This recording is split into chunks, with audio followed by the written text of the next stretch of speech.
ನಮಸ್ಕಾರ ವೀಕ್ಷಕರೇ, ನಮಸ್ಕಾರ ಗುರುಗಳೇ. ಓಂ ಶಾಂತಿ ಜಯ ಮರೆ. ಓಂ ಶಾಂತಿ ಭಕ್ತರೇ, ಓಂ ಶಾಂತಿ. ವೀಕ್ಷಕರೇ, ಈಗ ಗುರುಗಳು ನಿಮಗೆ ಸಾಕಷ್ಟು ಬದನಿಕೆಗಳ ಬಗ್ಗೆ ತಿಳಿಸ್ಕೊಟ್ಟಿದ್ದಾರೆ. ಇವತ್ತು ಮುದುಗದ ಅಂದರೆ ಊಟ ಮಾಡ್ತೀವಲ್ಲ, ಮುದುಗದ ಎಲೆ, ಆ ಮರದಲ್ಲಿ ಬೆಳೆಯುವಂತಹ ಬದನಿಕೆ ಗಿಡದ ಬಗ್ಗೆ ತಿಳಿಸ್ಕೊಡ್ತಾ ಇದ್ದಾರೆ. ಇದರಿಂದ ಏನೆಲ್ಲ ಉಪಯೋಗಗಳಿದೆ, ಇದರಿಂದ ನಾವು ಏನು ಮಾಡ್ಬೋದು, ಇದು ಮನೆ ಹತ್ರ ತುಂಬ ಚೆನ್ನಾಗಿ ಬೆಳ್ಕೊಂಡ್ರೆ ಅಥವಾ ಮನೆ ಹತ್ರ ಆಗಲಿ ಹೊಲದಲ್ಲಾಗಲಿ ಎಲ್ಲ ಇರುತ್ತೆ, ಅಲ್ಲಿ ಚೆನ್ನಾಗಿ ಬೆಳ್ಕೊಂಡ್ರೆ ಇದು ಏನು ಸೂಚಿಸುತ್ತೆ, ಇದು ಅದೃಷ್ಟನ ದುರದೃಷ್ಟನ ಅಂತ ನಾವು ಗುರುಗಳನ್ನ ಕೇಳಿ ತಿಳ್ಕೊಳ್ಳೋಣ ಬನ್ನಿ. ಓಂ ಶಾಂತಿ ಎಲ್ಲ ವೀಕ್ಷಕರು, ಭಕ್ತರೇ ಹಾಗೆ ವೀಕ್ಷಕರೇ. ಇವತ್ತು ತಿಳಿಪಡಿಸುವುದು ಏನಂದ್ರೆ, ಹಿಂದೆ ವಿಡಿಯೋದಲ್ಲಿ ಎಕ್ಕದ ಗಿಡದ ಬಗ್ಗೆ, ಅದರಲ್ಲಿ ಬದನೆ ಬಂದಿರೋದ್ರ ಬಗ್ಗೆ ಏನೆಲ್ಲ ಅನುಕೂಲ ಆಗುತ್ತೆ ಅಂತ ತಿಳಿಸ್ಕೊಟ್ಟಿದ್ದೀನಿ.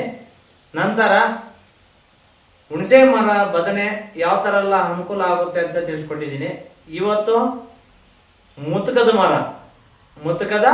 ಮರ ಅದರಲ್ಲಿ ಬಂದಿರುವಂತ ಬದನೆ ಬಗ್ಗೆ ಇವತ್ತು ತಿಳಿಸ್ಕೊಡ್ತೀನಿ.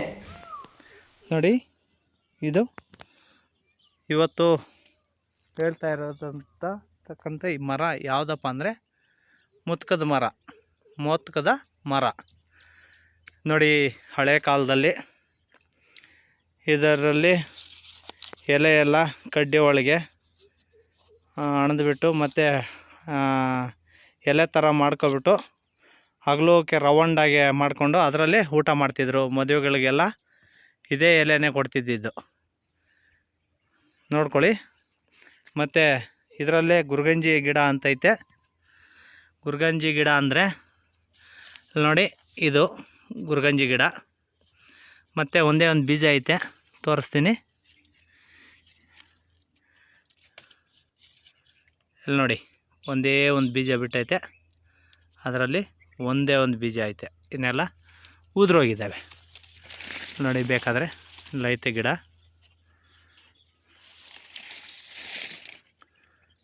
ಅದು ಯಂತ್ರ ಮಂತ್ರ ತಂತ್ರಕ್ಕೆ ಪ್ರಯೋಜನ ಆಗುತ್ತೆ.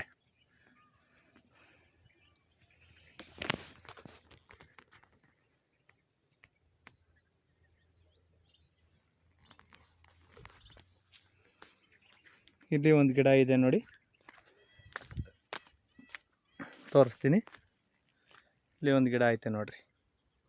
ಇದರಲ್ಲೇ ಬದನಿಕೆ ಬರೋದು. ಬಂದರೆ ಅವರು ಯೋಗ, ಯಾರು ಕಾಣಿಸೋದೋ ನಿಮ್ಮ ಯೋಗ. ಅದನ್ನೇ ನೋಡಬೇಕು, ಬದನೆನೇ ನೋಡಬೇಕು ಅಂತ ಹೇಳ್ಬಿಟ್ಟು ಹುಡುಕಿ ನೋಡ್ತಾರೆ. ಆದರೆ ಯಾರಿಗೂ ಅಷ್ಟು ಬೇಗ ಕಾಣೋದಿಲ್ಲ. ಕಾಣೈತೆ ಅಂದರೆ ಅವ್ರ ಅದೃಷ್ಟ, ಅವ್ರ ಯೋಗ. ಖಂಡಿತ ಯೋಗ ಇರುತ್ತೆ. ಯಾಕಂದ್ರೆ ಅಷ್ಟು ಪವರ್ ಇರುತ್ತೆ ಬದನೆಯಲ್ಲಿ. ಮುತುಕದ ಮರದಿಂದ ಬಂದಿರೋ ಬದನೆಯಲ್ಲಿ ಅಷ್ಟು ಪವರ್ ಇರುತ್ತೆ. ನೋಡಿದ ತಕ್ಷಣ ಯಾವುದೇ ಕಾರಣಕ್ಕೂ ಆ ಬುಡದ ಕೈ ಹಾಕೋದಾಗ್ಲಿ ಮತ್ತೆ ಅದನ್ನು ಮುಟ್ಟು ನೋಡೋದಾಗ್ಲಿ ಮಾಡಬಾರ್ದು. ಯಾಕಪ್ಪ ಅಂದ್ರೆ ನೀವು ಮುಟ್ಟಿದ ತಕ್ಷಣ ಅದು ಏನಾಗುತ್ತೆ ಅಂದ್ರೆ ಒಂಥರ ಅದರಲ್ಲಿರೋ ಎನರ್ಜಿ ಪವರು ಹೋಗ್ಬಿಡ್ತದೆ. ಯಾಕಪ್ಪ ಹೋಗ್ತದೆ ಅಂದ್ರೆ ಅದಕ್ಕೆ ಕೆಲವು ನಿಯಮಗಳಿರ್ತದೆ, ಮೂಲ ಮಂತ್ರ ಇರ್ತದೆ. ಮುಟ್ಬೇಕಾದ್ರೆ ನಾವು ಮಂತ್ರ ಹಾಕಿ ಮುಟ್ಬೇಕು. ಮಂತ್ರ ಹಾಕಿ ಮುಟ್ಟಿದ್ರೆ ಅದರಲ್ಲಿರೋ ಶಕ್ತಿಗಳು ಹಂಗೆ ಇರುತ್ತೆ, ಇಲ್ಲ ಅಂದ್ರೆ ಶಕ್ತಿಗಳು ಇರೋದಿಲ್ಲ. ಸುಮ್ಮನೆ ಕಿತ್ಕೊಂಡು ಬಂದ್ಬಿಟ್ಟು ನಿಮ್ಮ ಮನೆಯಲ್ಲಿ ಇಟ್ಕೊಂಡ್ರು ಪ್ರಯೋಜನ ಮಾಡೋದಿಲ್ಲ. ನಿಮ್ಗೆ ಏನೇನಕ್ಕೂ ಅನುಕೂಲ ಆಗೋದಿಲ್ಲ. ಈಗ ನಮಗೆ ಜೀವ ಇದ್ರೆ ಹೆಂಗೆ, ಜೀವ ಇಲ್ಲದೆ ಹೋದ್ರೆ ಹೆಂಗೆ ಅಂತ ಅರ್ಥ ಇರುತ್ತಲ್ಲ. ಇವಾಗ ನಮ್ಗೆ ಉಸಿರಾಟ ಜೀವ ಇಲ್ದ ಹೋದ್ರೆ ನಾವೇನೊಂದು ಕೆಲಸ ಮಾಡಕ್ ಆಗೋದಿಲ್ಲ ಅಲ್ವಾ. ಆದ್ರೆ ಜೀವ ನಮ್ಮ ಉಸಿರಾಟ ಇದ್ರೆ ಏನ್ ಬೇಕಾದ್ರೂ ಕೆಲಸ ಮಾಡ್ಬೋದು. ಅದೇ ತರ ಬದನೆಗೂ ಅಷ್ಟೇ. ಕಿತ್ತಿದ ತಕ್ಷಣ ಜೀವ ಹೋಗ್ಬಿಡ್ತದೆ. ಅದಕ್ಕೆ ಅಂತ ಹೇಳ್ಬಿಟ್ಟು ಗುರುಗಳನ್ನ ಕರ್ಕೊಂಡೋಗಿ ಅದಕ್ಕೆ ಒಂದು ಮಂತ್ರಗಳು ಮತ್ತೆ ಪೂಜೆಗಳಿರುತ್ತೆ. ಯಾವ ತರ ಪೂಜೆ ಮಾಡ್ಬೇಕು ಅಂತ ಗುರುಗಳು ಗೊತ್ತಿರ್ತದೆ. ಆವಾಗ ಗುರುಗಳಿಗೆ ನೀವು ಹೋಗಿ ಯಾವುದೇ ಕಾರಣಕ್ಕೂ. ಏನಪ್ಪ ಗುರುಗಳಿಗೆ ಹೇಳಿದ್ರೆ ಮತ್ತೆ ಅವ್ರು ಏನ್ ಮಾಡ್ಬಿಡ್ತಾರೋ, ಮತ್ತೆ ಅವ್ರು ತಗೊಂಡು ಹೊರಟೋಗ್ಬಿಡ್ತಾರ ಅಂತ ಹೇಳ್ಬಿಟ್ಟು ಖಂಡಿತ ನಿಮ್ಗೆ ಅನುಮಾನ ಬರುತ್ತೆ. ಆದ್ರೆ ಅನುಮಾನ ಬೇಡ. ಯಾಕಂದ್ರೆ ಯಾಕೆ ಅನುಮಾನ ಬೇಡ ಅಂತ ಹೇಳ್ತಾ ಇದ್ದೀನಿ ಅಂದ್ರೆ, ಈಗ ನೆಕ್ಸ್ಟ್ ಹೇಳ್ತೀನಿ ಇದು ಅನ್ಕೊಳ್ಳೋದ್ ಬಗ್ಗೆ. ಇವಾಗ ಕಾರಣ ತಿಳಿಸ್ಕೊಡ್ತೀನಿ ಯಾಕ ಅನ್ಕೋಬಾರ್ದು ಅಂದ್ರೆ, ಇವಾಗ ನೋಡಿ ನಿಮ್ ಮುಂದ್ಗಡೆ ಬಂದು ಕುತ್ಕೊಂಡು ಮಾತಾಡ್ತಾ ಇದ್ದೀನಿ. ಇವತ್ತು ಮಾತಾಡಕ್ಕೆ ಕಾರಣ ಯಾರು ಅಂದ್ರೆ, ಓಂ ಶ್ರೀ ಶಕ್ತಿ ಮಹಾತ್ಮೆ ಜ್ಞಾನ ಮಂದಿರ ಗುರುಕುಲ ಅಂತ. ಗುರುಕುಲದಲ್ಲಿ ನಾನು ಗುರು ಮಗನಾಗಿದ್ದೀನಿ.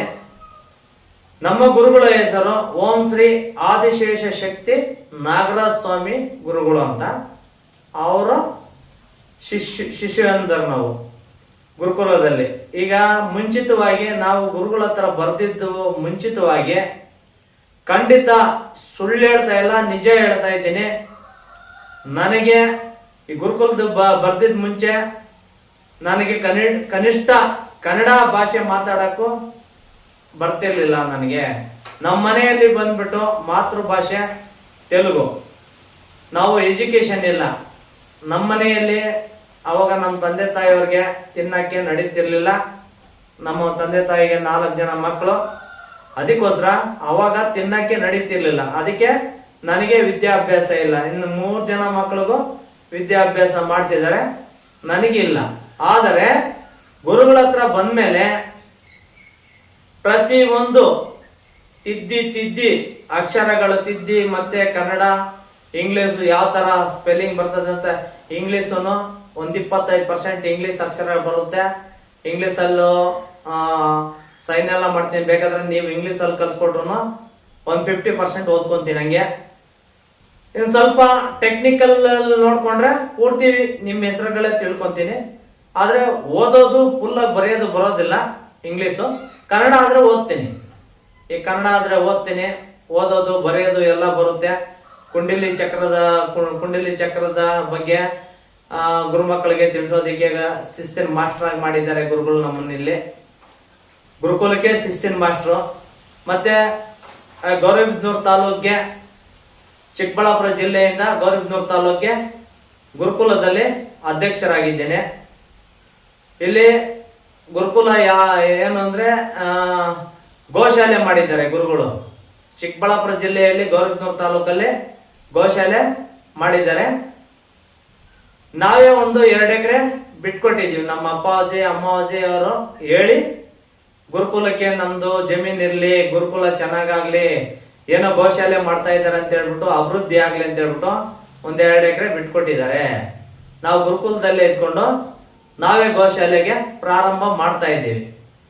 ಈ ತರ ಇನ್ನ ಯಾರಾದ್ರೂ ಭಕ್ತರು ಅನುಕೂಲ ಮಾಡ್ಕೊಡುವಂತವ್ರು, ದಾನ ಮಾಡುವಂತವ್ರು ಬಂದು ದಾನ ಮಾಡ್ಬೋದು. ಮತ್ತೆ ಗುರುಕುಲನ ಇಂಪ್ರೂವ್ಮೆಂಟ್ ಮಾಡ್ಬೋದು. ಗೋಶಾಲೆಗೆ ನೀವು ದಾನವಾಗಿ ಏನಾದ್ರೂ ಕೊಡ್ಬೋದು. ನಿಮ್ಮ ಒಳ್ಳೆತನಕ್ಕೆ ದೇವ್ರು ಯಾವತ್ತು ಒಳ್ಳೇದೇ ಮಾಡ್ತಾರೆ ನಿಮ್ಗೆ. ಆದ್ರೆ ಇವತ್ತು ನಾನು ತಿಳಿಸ್ಕೊಡ್ತಾ ಇರೋದು ಏನಕ್ಕೆ ಕಾರಣ ಏನಪ್ಪಾ ಅಂದ್ರೆ, ಇವತ್ತು ನಿಮ್ ಮುಂದ್ಗಡೆ ಬಂದು ಕೂತ್ಕೋಬೇಕಾದ್ರೆ ಗುರುಗಳು ಕಾರಣ.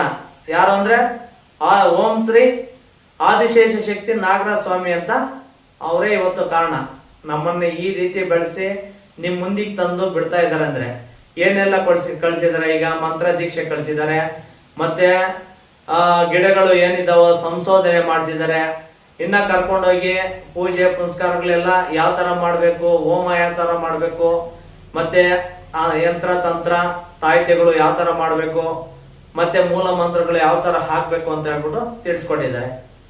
ಆದ್ರೂ ನಮ್ಗಿಂತ ಇಂಪಾರ್ಟೆಂಟ್ ಗುರುಗಳಿಗೆ ಕಾಲ್ ಮಾಡಿ ನೀವು ಆನ್ಲೈನ್ ಕ್ಲಾಸ್ ಇರುತ್ತೆ. ಆನ್ಲೈನ್ ಕ್ಲಾಸ್ ಅಲ್ಲಿ ಬಂದು ನೀವು ಕಲ್ತ್ಕೋಬಹುದು. ಯಾವುದೇ ಕಾರಣಕ್ಕೂ ಏನು ಫೇಕ್ ಇರೋದಿಲ್ಲ.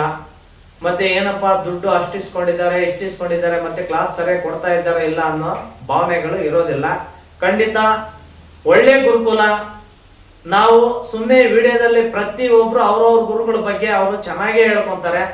ಆದರೆ ಇಲ್ಲಿ ನಾವು ಹೇಳ್ಕೊಂಬೋದಕ್ಕಿಂತ ನೀವು ಬನ್ನಿ, ಕಲ್ತ್ಕೊಳ್ಳಿ. ಯಂತ್ರ ತಂತ್ರ ಮಂತ್ರ ಏನ್ ಬೇಕಾದ್ರೂ ಕಲ್ತ್ಕೊಳ್ಳಿ, ನಿಮ್ ಇಷ್ಟ. ನೀವ್ ಯಾವ ತರ ಆದ್ರೂ ಇರ್ರಿ, ಆದ್ರೆ ನೀವು ಒಳ್ಳೆಯರಾಗಿರಿ.